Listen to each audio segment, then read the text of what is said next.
song I've Just Seen a Face holds the distinction of being on two different albums. In the UK, it came out on the album Help. By the time it got to North America, it was on the Rubber Soul album. The Beatles performed the song with very sparse instrumentation and had a train brush drum beat going on there, so it kind of lends itself nicely to bluegrass. The Dillards were one of the first to record the song in the late 60s.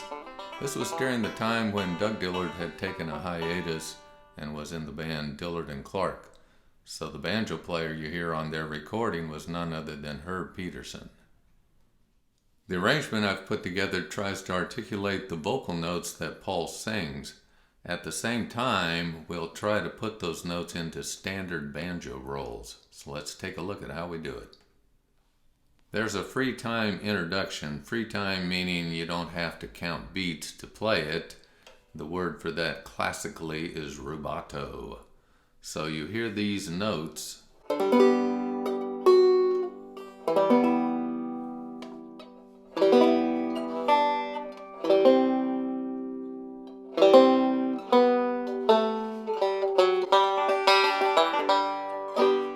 At that point, after you play this fourth fret on the fourth string, you'll start playing the melody, and we'll do that with a simple forward roll that spells out to be T, M, followed by two groups of T, I, M, T, I, M. In this case, the note that we're bringing out is the third string.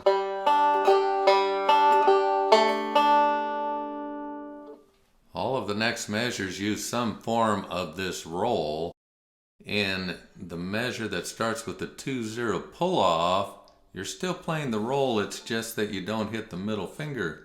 The second note of the pull-off sounds where that middle finger note would have sounded. So your roll is thumb, pull-off, and then T-I-M, T-I-M.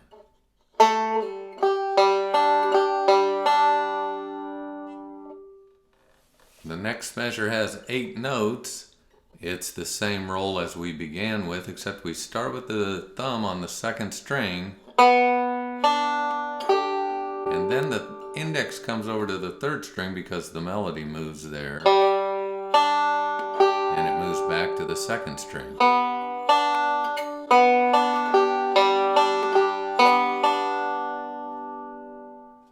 The fourth measure is like the second measure when the hammer-on takes the second note of the roll.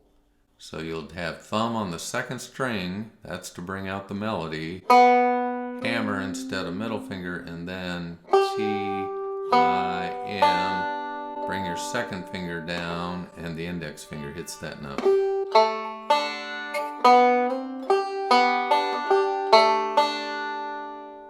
So here now are the first 4 measures played all together.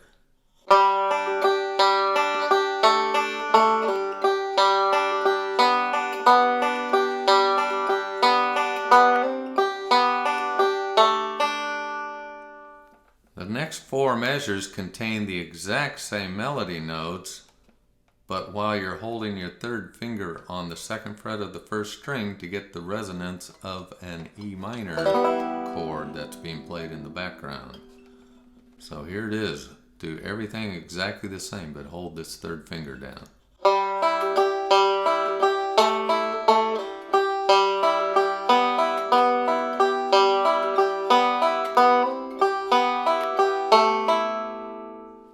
You've already been holding this third finger note on the first string, so it'll be easy to move into a C chord.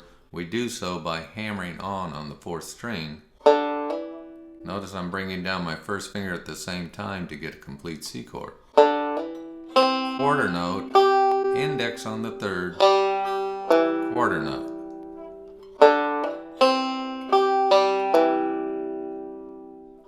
This next phrase is the famous walk down that you hear throughout the song. You're already on a C chord, so it begins with a pinch of the index and middle finger on strings 1 and 2. Fifth string has a fill-in note, open, and this pinch is still index and middle, but on strings 1 and 3. and 2 individual notes. And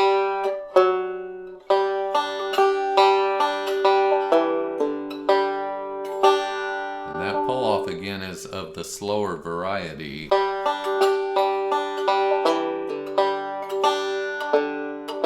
Go back and do a whole nother verse. After playing the second verse, you play the second ending, which is the open 3rd string, and then pinches on strings 1 and 2.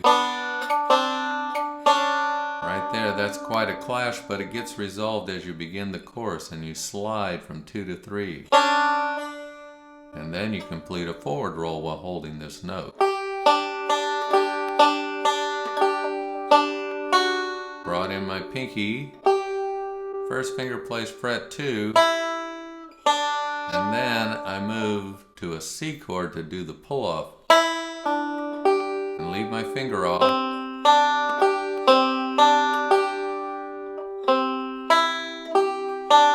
So I brought the finger back on. Here's the C measures again.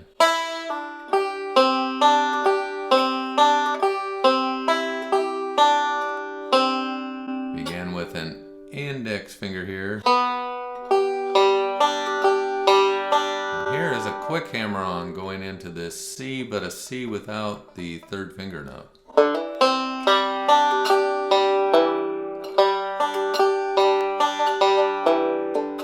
Same ending and same pickup notes. So then you do all of that again. When you pick up the second ending this time, you're coming off the C chord. And here's the same ending we had before, the walk down.